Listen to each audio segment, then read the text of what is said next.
America is the greatest country in the world. Welcome to our special CALIFORNICATION, a warning to America. I want to start off with an ancient tale, the tale of the city mouse and the country mouse. A little Aesop fable here. So a country mouse visited a relative who was in I take it back around. The city mouse visited a relative who lived in the country mouse. And they ate roots and acorns and a little bit of water. And that was it. And the city mouse was appalled at the conditions that his cousin was living in out there in the country. And the city mouse said, come with me, come to my house in the big city. So the country mouse went to the big city and they had a feast. Oh, pastries and cheeses and anything you could possibly imagine. And then a cat came and almost ate them both up. And the country mouse ran home and said to the city mouse, you may have luxuries and delicacies that I do not, but I prefer my plain food and simple life in the country with the peace and security that go with it. Aesop wrote that fable in the year 400 BC. And I love that story because it's thousands of years old. This city-country divide is thousands of years old. Blue state, red state, California, and the rest of this country. This divide has existed, and we need to ask ourselves continually and still today, which way do we want to go? And we will make the argument today that you do not want to go the way of California. But just to drive home this idea that this has been around for thousands of years, going back to our founding fathers as well. Thomas Jefferson, right? This is he was the country mouse.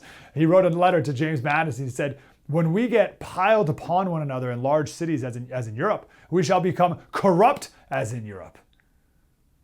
And I'll argue today that when we follow the policies of California, we're going to become as corrupt as California, no matter where you are in this big country of ours. Jefferson wrote a letter to Benjamin Rush. He said, I view great cities as pestilence to the morals, the health, and liberties of man. True, they nourish some of the elegant arts. He's like, yeah, there may be museums there, but the useful ones can thrive elsewhere. My favorite quote of his, he said, the mobs of great cities add just so much to the support of pure government as sores do to the strength of the human body. That is to say, they don't. So I just want to share that because I'm a country guy. That's my instincts. That's my nature, as opposed to the city mouse. I would be the country mouse. Recently, we took all four of our kids, we took the whole family to New York City as a bit of an experiment, right? Give the kids a taste of the Big Apple. They're 2, 4, 6, 8 years old. And our 8-year-old said, his conclusion was, it smells bad, you can't run, and the people aren't very nice. Now, I pushed back on the people not being very nice. New Yorkers, the nice ones at least, they may have a hard shell. You can break through it though. And then when you're in, you're in. But other than that, I think my 8-year-old was pretty spot on. Today's special though, it's not necessarily city country, but it's California failing versus the rest of the country thriving. But are we going to choose the same path as California? And in many ways we are. And there's cities and therefore states all across the country that are doing the same thing. There's so many states that they're blue states, but it's really just one red city. Illinois being the big one, right? It's just Chicago being like California, taking over the city and therefore taking over the entire state. California infects the rest of the country. Our culture moves from West Coast to East Coast. Like it or not, that's the way it goes. And if Andrew Breitbart was right and politics is downstream of culture, our politics goes from West Coast to East Coast. And the politics of the West Coast is dominated by the cities in California. Now, I'm going to be totally honest here. I go back and forth on this argument that I'm going to make here today. I totally understand the argument that you want our blue cities to burn and California. You want just California? Like, listen, California, you voted for this. I hope you get what you want good and hard. Like New York City might elect to be their mayor. He just won the Democratic primary. But New York City might elect a Muslim communist from Africa to be the mayor of the largest city in America. So you're like, all right, like, what do you want me to do? You're voting for people who who want to like abolish the police and queer all the kids and have government-run grocery stores. Like, are you total psychos? Like, what can I do? I'm here in Tennessee now. And I get it. It's like, all right, go harder. Hit rock bottom faster. At this point, the only chance you have of getting out is by going down. I get that. That speaks to me. And I listen, when I was in Tennessee, the first time I was in Tennessee, my first radio job was in Tennessee after college. Then I moved to California, San Diego for 12 or 13 years. And then we moved back to Tennessee just a couple years ago. But I remember when I was first in Tennessee, we would talk about California as a crystal ball. You could go to Europe, right? What was happening in Europe was a little bit ahead of California. And then California would be a little bit ahead of the rest of the country. And I remember being in Tennessee the first time talking about California, just cut it off. Who cares? Like dig a moat around it and push it off into the ocean. Who cares about that place? So I get that. But right now, I don't think that's right. Because these places were too awesome to let fall. Maybe I had that view of like, let's let these people just get what they want. They voted for it. They can have it good and hard. I think I had that view because I didn't realize how bad a place could be. Like rock bottom is very low. And then I underestimated how long a city or state can survive at that rock bottom and last that long. And that process hurts a lot of people and it hurts all of us no matter where you are. We're the same country. It's the same country, it's still America. California's in America. Also, I don't want the communists to win. I don't want terrible people to take over our cities and take over the states of my country. Now, I used to have a similar attitude about our colleges. I would say, who cares? They can take over the Ivy League, whatever, it doesn't matter. It'll just stay in that little bubble. Well, it didn't. They took over every other college, nearly. They took over K through 12. Those kids who were in the bubble then graduated and took all their communism with them. So I used to have this live and let burn attitude of our colleges, but that burned all of us. So I can't be okay with people taking over major portions of my country. New York City, it's still my country. California, it's still part of my country. Now, I've been seeing lately, there's been popping up here and there, all these videos of like someone would be driving through the streets of New York City in 1952. Or here's Chicago in 1938. And here's LA in 1964 or whatever. And you have all these videos. Here's LA. Right. This is LA. I forget what year this is. Does it say up at the top? 1950. Okay. And all these videos are so shocking because everything just looks so nice. Everything looks nice. Everything looks nice and clean and vibrant and thriving, and people just really lovely. Like everything's really lovely. The buildings are beautiful, beautiful park. Like everything is great. Why don't our cities look like this anymore? And why are we okay with them not? And it's especially true with California. California used to be awesome. California was so popular because it was so clean, because it was so well governed. It was a beautiful place to raise a family. And now my family, we left San Diego. Imagine how bad things need to be for someone who's in San Diego to be like, I got to get out of here. That was my family and so many others. Really, friends of mine that are still in California, the people I know in California, they're stuck. Everyone I know. Now, our next guest, he's not stuck there, but everyone I know is stuck there.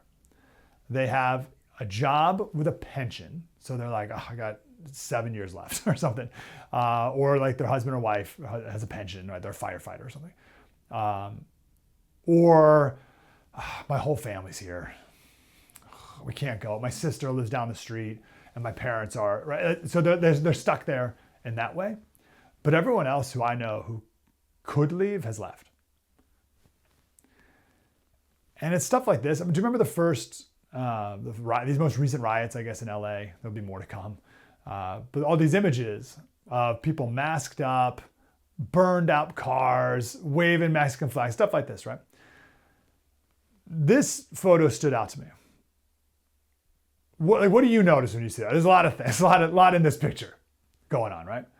The thing that got my attention on this picture is if you look in the background, on the left-hand side of your screen, see the street signs there? To the left of that, it's really like the one part of the background that's not covered in smoke, black smoke. Look at that lot, right? So first you got this old fence, the grass is all overgrown, it's just a dump. And then if you look back at the building behind it, that's just LA.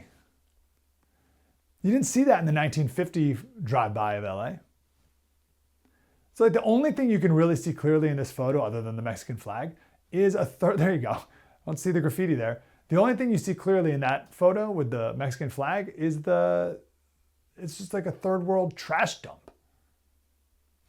And that's what our cities are increasingly becoming. And I don't want that to be the case anymore. I became radicalized a bit about city beautification because of this Tucker Carlson clip. I mean, in my life, I just try to stay unaffected by the propaganda. You don't have to be a genius to do that at all. It doesn't even, I'm not a genius, that's for sure. Just look out and like, what does this look like? Drive across America for 3 hours. Is this what you remember from 5 years ago? Does it look better or worse? Are there more people sleeping on the street? Is it dirtier? Is there graffiti? Graffiti? Ooh, graffiti. Graffiti, that's not art, it's vandalism. And when it's allowed to stand, what does it say? We've given up, we don't care. We're allowing people who create nothing to destroy what we built, and we're not fighting back. Graffiti is like one step from total society collapse, period. What you're saying when you allow graffiti is we have no self-respect at all. We don't care enough about our civilization to keep it clean, to keep it pretty. I want to fight back against these people because this is my country. We're in New York City, we went to Grand Central Station, of course. Grand Central Station is amazing. Built in 1913. It's like, what is this place? And my son, he asked why train stations aren't built like this anymore. Or no, he asked why the other way around. He asked why they were built like that in the first place. And I said, oh, because they were the entrance to the grand city. Right? You were welcoming people to someplace special. Here you are coming off this train from wherever, and now you're entering someplace important. This is a grand red carpet to our crown jewel of the greatest country in the world, New York City. Grand Central Station is so beautiful that people walk in and just take pictures of themselves standing in the middle of it. Right? It's like, that's how beautiful this thing is. Which, by the way, side story for another special, why don't we build airports that look like Grand Central Station? But anyway, that's for another day. My point is, I want to be proud of our cities again. I just don't want to give up on them. I want to be proud of California again. Alan Bloom, he wrote in the book Closing the American Mind back in 1987. It's a wonderful book. He said, we are like ignorant shepherds living on a site where great civilizations once flourished.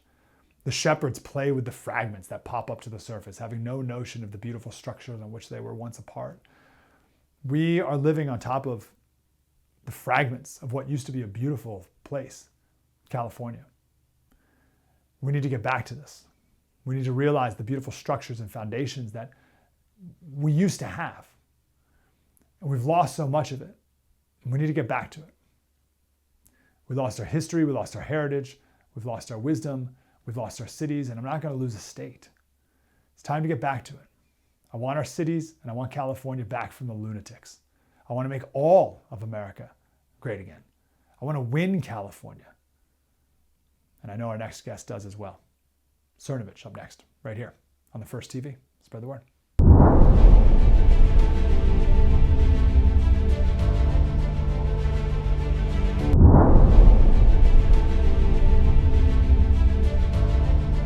Welcome back to our special Californication, a warning to America. I want to go right to Mike Cernovich. Follow him on the Twitter, of course, filmmaker, author, his Substack, The Other Side of Fear. Mike, great to talk to you, brother. Oh, it's a pleasure. Why do you love California so much? California has more Republican voters than any other state in the country, and people will say that's based on population, but it's still a significant number of California voters. And you have everything good, and unfortunately, everything bad comes from California. It's an incubator for ideas, and people seem to forget before Ronald Reagan did the amnesty deal. So I find it always interesting how people love Ronald Reagan but hate California. And I say, well, do you know that Ronald Reagan did amnesty, and that's what turned California blue? And if Reagan hadn't done that amnesty, then California would still be a red state, right?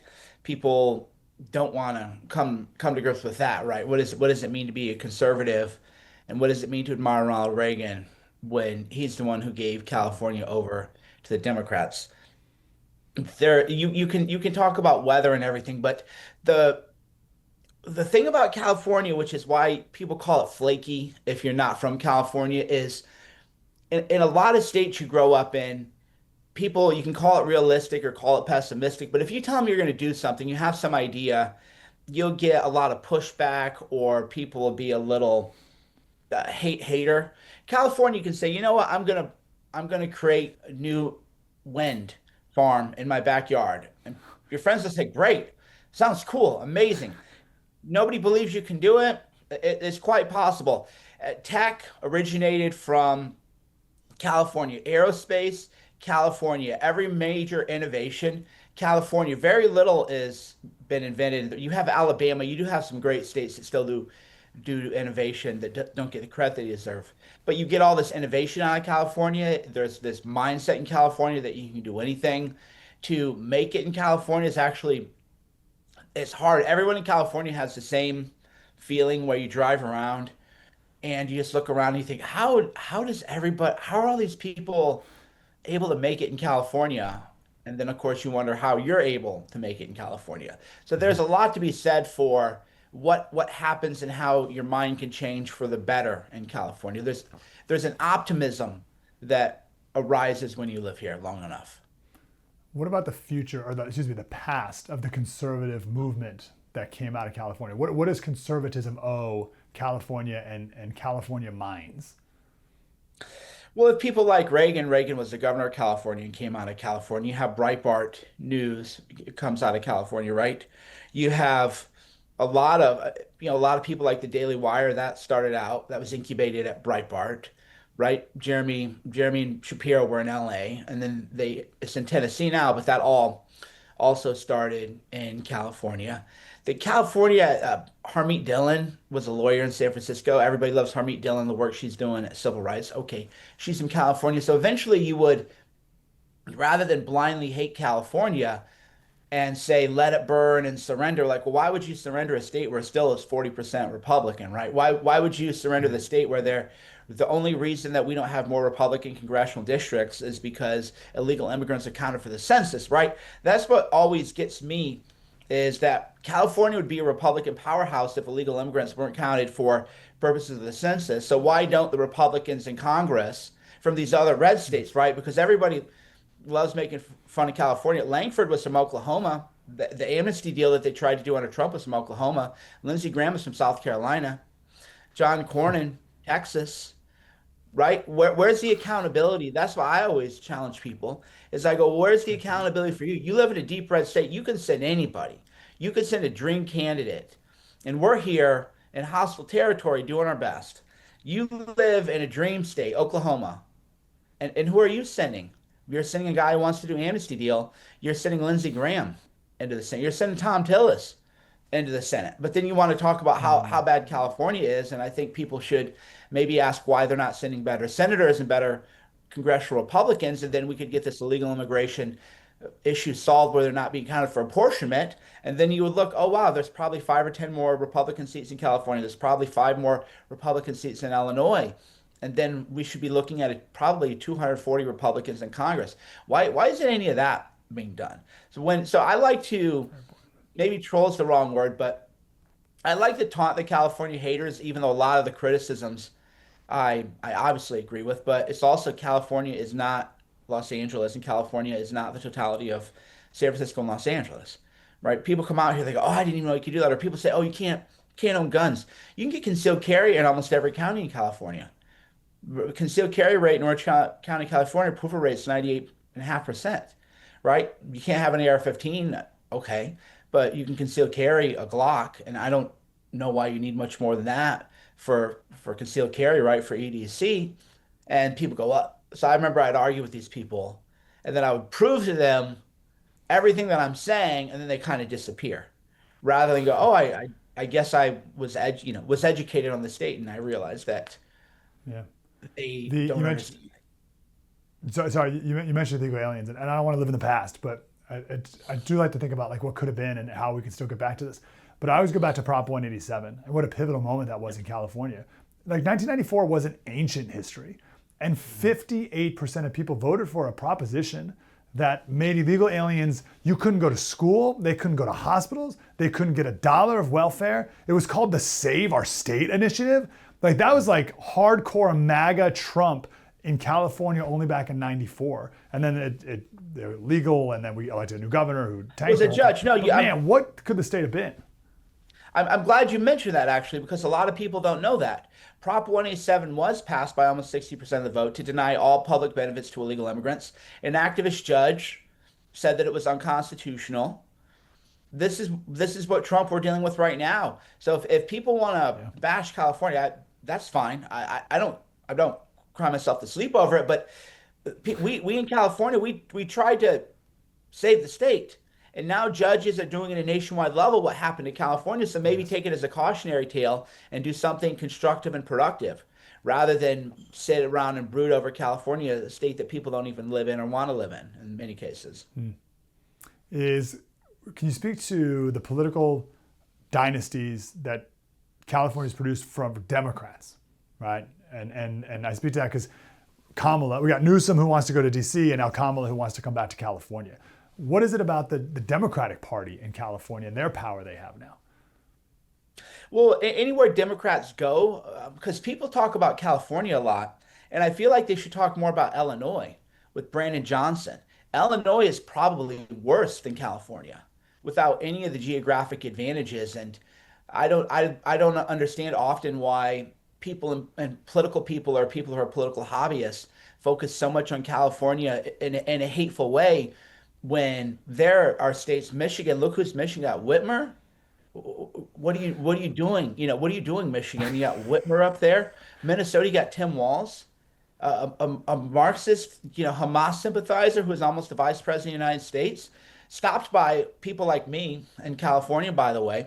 What is going on in those Midwestern states? And then they have all these things to say about California, and I think, well, even if everything you say is true, at least there's good weather here, right? You have a Minnesota winter and Tim Walz. Why is that? Why do you have parts of Minneapolis, Somalia? And I mean that, I mean that with all sincerity, with people. And if you're in South Dakota, why don't you go look at Minnesota and ask them, well, why'd you turn one of America's beautiful cities, Minneapolis, a great city, into Somalia? What NGOs were responsible for that? And the way that, of course, relates back to the California point is everywhere Democrats go, they install a corrupt political machine, right? The Pritzker family, one of them's on the board of Harvard, Hamas Harvard, corrupt governor. If you look into, he's always talking about got to raise taxes, but in one of their houses, they removed all the toilets. That way they could try to get it reassessed as not a residence. So there was a huge tax thing he had to pay back, but it was probably tax fraud, even though he's multi-billionaire, and you need to pay more taxes. And all these other people in states get a pass. Like I had no idea how bad Tim Walz was until he was almost a vice president, and I thought, how did Minnesota do this? I mean, really, with all sincerity, how did you elect an outright Marxist in Minnesota? So people need to worry about a lot. And I mean that and not in the way of brooding and ruminating, but people need to understand that there's attacks across the whole country. New York might be electing its first Marxist mayor, right? They had a choice between Cuomo, Covidian, and an outright Marxist. New York City. So are we just going to give up every time we lose? Are we just going to give up? Okay, now let's move everybody from New York. So it totally flips. Okay, let's all leave California. Okay, you all gonna leave Minnesota now because of Walz? You all gonna leave Michigan now because of Whitmer? We just gonna abandon ship, run? That's what Republicans do now? Just run every time it gets a little hot? Mike Cernovich, filmmaker, author. Go check out the Substack, The Other Side of Fear. What is your Twitter? It's just your last name, right? Yes, sir. Yeah, I go to it regularly, so I kind of forgot what it even is. But Cernovich on the Twitter, go check that out and be on the latest with everything Mike Cernovich is doing. Mike, grateful for you, brother. Thanks for keeping up with the fight. Pleasure, brother. Thank you. Great for you. We'll come back, talk to an author about California, why California corruption is different. Is it unique? Where's it come from? We'll do that next right here on the First TV. Spread the word.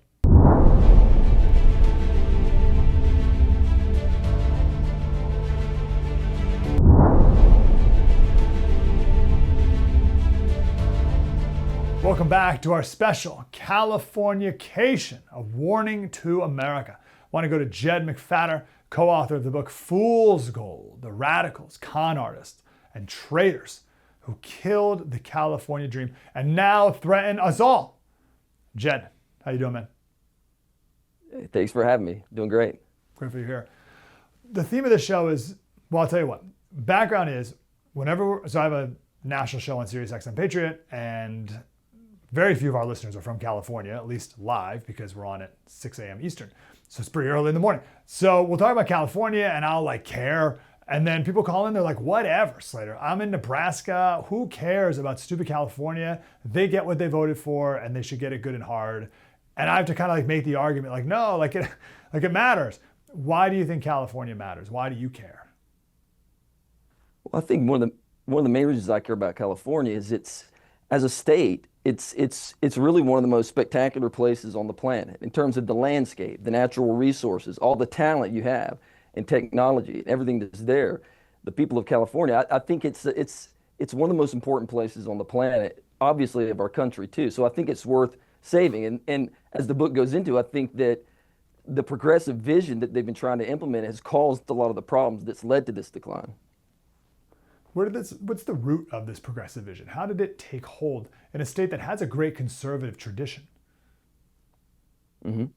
I think that slowly, as it became a one-party state, and you have kind of the elite class that kind of merged in a way with politicians, I think that's where you got that. And then the combination of a one-party state now and kind of a Byzantine bureaucracy, it makes it very difficult, to kind of switch gears and kind of change the movement that's going right now.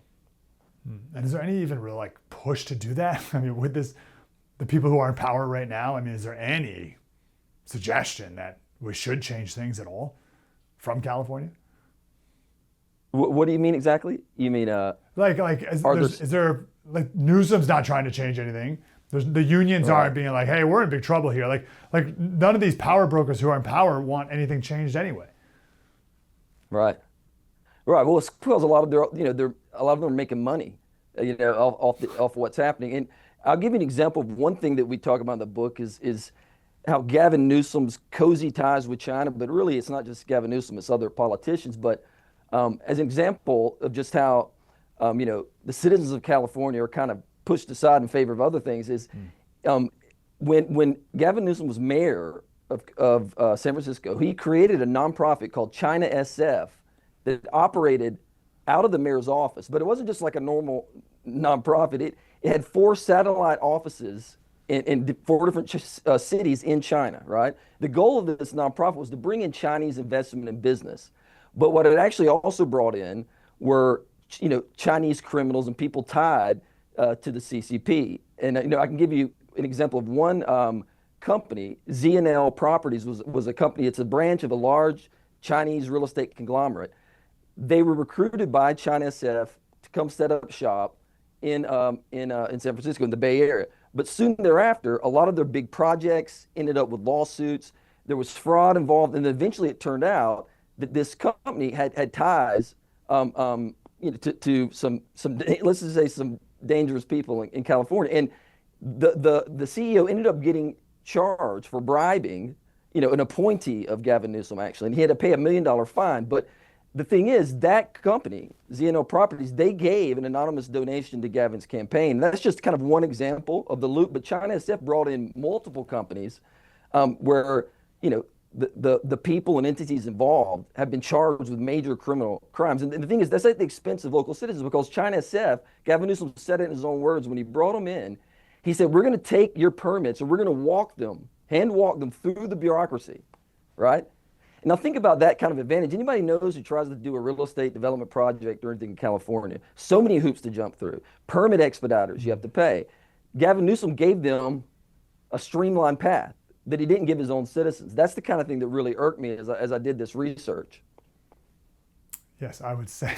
How about the Pelosi's? Another California dynasty. Same area, right? Yeah, it's the Same Pelosi's. area. They're part of that area. What have you learned about them? Yeah, I mean, they're part of that. They're part of that elite group too. And a lot of people don't know. This is kind of a little story because a lot of us know some things about Nancy Pelosi. But again, going back to Gavin Newsom, if you look, his campaign treasurer, I guess, when he ran for mayor the first time was Lawrence Pelosi, right? That would be a son of Nancy. But what happened is when he was his campaign treasurer, a lot of people realized they got charged for ethical violations for putting out campaign flyers where they hid, that this was a campaign flyer, the two of them. But as soon as Gavin won became mayor, he immediately, Lawrence Pelosi got appointed to this big real estate development that then got all kinds of government deals. That's just the kind of one little hidden part of it. But the Pelosi story, that's something that goes way back, throughout California history. I mean, we talk about Pelosi in the book, but that's not one of our main focuses. Yeah, and let me just throw one more Bay Area person in there while we're there. Kamala. How is she tied into all this? Is she super corrupt or just more inept? I think it's maybe a combination of both. Maybe more of the form. Maybe she's a little more inept. But one of the things that we focus on in the book is Kamala Harris has been one of the least transparent politicians in the history of the U.S. in a way. If you go back, I mean, as vice president, she never disclosed payroll information for the people that work for her. She was the only entity at federal, state, or local who didn't do that. But when she was in San Francisco as district attorney, and as attorney general of California, she withheld records and suppressed information related to pedophile priest abuse. She's also hid information that showed, indiscretions by prosecutors while she's been, district attorney. Throughout her whole history, she has a history of hiding information from the people, and that's what we focus on in this. That's why I'm glad that she didn't make it in as president, because it would have been a lockdown on public records and things like that. I think. Is there anything kind of unique and interesting? Is there an interesting twist on California government corruption, or is the notable part just the amount and depth of it? I think the thing that's notable or a little bit different than you see in other places is that in California, because it's such a large bureaucracy and it's such a and it's so Byzantine and complex and difficult that it makes it somewhat easy. I mean, it makes it easier for organized crime, different criminal groups to kind of defraud the government, defraud Medicaid services, any type of large government service, figuring out ways to kind of extract that money. And there's a chapter in the book called Bleeding the Beast. And that's what it talks about. There was a term that was coined by certain organized crime groups that was basically like the government is just there for you to bleed, to defraud them in any way you can to extract money. And that's one of the unique things about California is how much of that goes on. And also the combination of how organized crime groups, Chinese triads, Russian Armenian mobs, Mexican cartels, you saw that how they talked about the cartel could have even possibly been involved in some of the funding for these recent LA riots. So organized crime kind of infiltrating a large bloated bureaucracy and just extracting money from various services. That's a thing that's unique about California. And if it doesn't change, you're just going to see more things. Homelessness industry is a good example of that. It's just basically a massive bloated industry where, various types of shady people can figure out how to get a piece of that. Yeah, bleeding the beast. I mean, maybe the pinnacle example. How many prisoners extracted how much money during COVID and COVID relief? Oh yeah, that was amazing. That was also when I was doing research for this book, they determined that about 25% of all the applicants or people who were receiving student loans at California community colleges were bots. They were fake, fraudulent bots. And now I just heard a couple weeks ago that now that number, they're saying maybe around 33%. And the thing is, these aren't just random people doing these. These are criminal groups and hackers who are sitting back and just picking them off in a way. It's like shooting fish in a barrel, the California bureaucracy, for people who have figured out a way to infiltrate it. Yeah, there were people on death row who got COVID unemployment money. But from their perspective, it's like, well, yeah, why would I not? Of course, it's there for the taking. Right. Can I give you one example? Go ahead, please. Sorry, can I give you one more example of just something that to me kind of represents what you see a lot in California? There was an example where there was an FBI agent in California who was accepting bribes from the Russian Armenian mob, and then he funneled those bribes through his wife's lice removal salon. Okay, it was called Love Bugs LLC. Then they used the Love Bugs LLC business card to make luxury purchases, and that's just one example, but it's that times thousands in California. And until those things go away, this amazing state's going to continue to be beset by all these types of problems. Go read the book, Jed McFadder, Fool's Gold, the radicals, con artists, and traitors who killed the California dream and now threaten us all. We have to stop it there before it gets the rest of the country. Jed, great to talk to you. Thanks for all your hard work. Thanks for having me so much. Appreciate it. Appreciate you. Let's come back and do a politics by faith angle to this. And this question again, why do you care? Why is it important to care? Why is it important to care about anything? We'll do that next, right here on The First TV. Spread the word.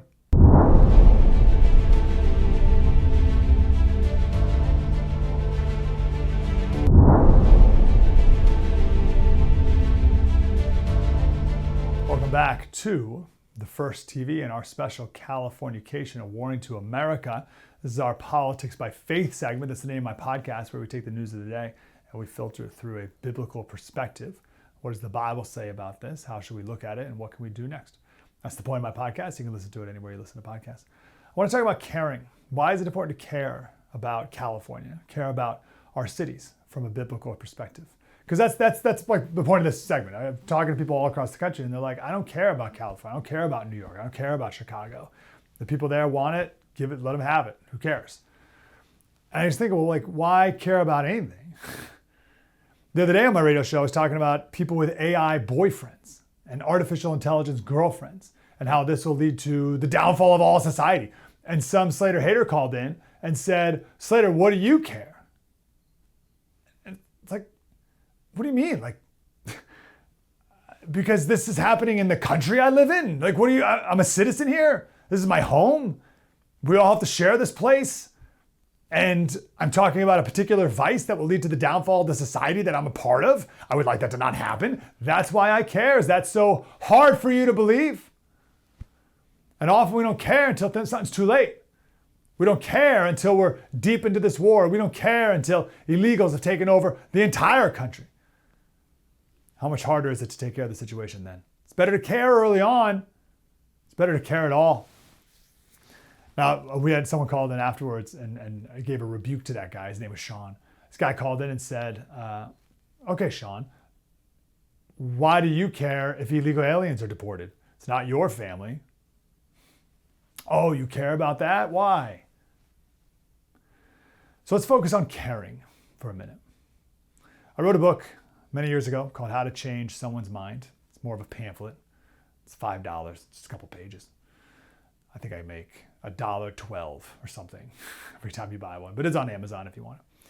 And it's called How to Change Someone's Mind. That's what it's about. And part of the book is taking Jonathan Haidt's argument about moral foundations and applying it to changing people's mind. And the gist is that progressives and conservatives are motivated by different moral foundations, different core values that they instinctually have. And if you want to change someone's mind, you need to speak their language. You need to speak to their moral foundation. And conservatives are motivated by loyalty, authority, and purity, mostly. And progressives, their moral foundations are more fairness and caring. That's what speaks to them. So if you want to change their mind on an issue, you got to speak to those moral foundations they have. I explained a little more in the book. But this is your bleeding heart liberal. Progressives, they have over the years somehow managed to get a monopoly on caring. Now, this is the nicest explanation. I'm talking about most people. These aren't the activists. The activists are in it for a very different reason. But your average person walking down the street is yeah, I like clean water and don't hurt immigrants. Like that kind of person. Right? They're motivated by caring. But that should be ours. Because most of the time, the left's caring instinct, it's misguided. Their moral compass is off. It's all messed up. It's out of whack. The target of their care is wrong. But that's still the core of their instincts, right? So I believe this is another place where progressives have taken something from conservatives and made it their own and messed it up. And someplace where conservatives need to take it back as our own. This is our value, actually. Caring. We care. What do you mean? What do we care about? Well, I'm against illegal immigration. Oh, what, you don't care about illegals? No, but I actually care about the other 30 kids in the classroom who speak English but can't learn because of the 10 who are speaking random, like 10 other different languages. I care about the Americans in that room. We care about the Americans who can't get a job because the illegals are keeping wages low. Like I care about the American girls who are being raped by illegals here in America. I care about the girls. We need to take that care instinct away from progressives and make it one of our own because it's right and it's good. And if I may, caring is biblical. We need to be people who care. We just need to be the ones who have a properly focused direction of care. Galatians 6:1 says, if anyone is caught in any transgression, you who are spiritual should restore him in a spirit of gentleness. You should care about someone's transgressions. The Bible doesn't say, forget about it. Like, whatever, that's their own fault. No, you should care because the soul of someone you love is at stake. God told Jonah to go and save the people in Nineveh. Jonah said, no, they're my enemy. I don't care about them. In fact, I want them to burn. I want them to be destroyed. Well, God did care about the people in Nineveh. And then when Jonah finally cared, the whole fish and all, he was angry when God saved him, saved them. Jonah was angry because they're bad people. He wanted to see Nineveh collapse. He wanted to see Nineveh fail. He wanted to see Nineveh be like what a lot of people want California to look like. But God cared. God cared. God cares for you. It's similar to how we need to forgive people because God forgave us. Well, we need to care about other people because God cares about us. And God cares about those people too. I'll end with Ezekiel 3:17. I want to give a shout out to one of our listeners who has a Substack called A Second Thought. So if you're into the Substack, please subscribe to this. His name's John. His Substack called A Second Thought. He often writes me incredibly thoughtful emails, and I'm glad he has a Substack to expand on these thoughts. And he brought up to me Ezekiel. And it says, Son of man, I have made you a watchman for the house of Israel. Whenever you hear a word from my mouth, you shall give them warning from me. If I say to the wicked, you shall surely die, and you give him no warning, nor speak to warn the wicked from his wicked way. So in other words, if you don't care, if you don't listen to me and don't warn people and don't care about them in order to save his life, that wicked person shall die for his iniquity, but his blood I will require at your hand. So now you're responsible because you didn't care. But if you warn the wicked and he does not turn from his wickedness, he shall die for his iniquity, but you shall have delivered your soul. You did the best you could.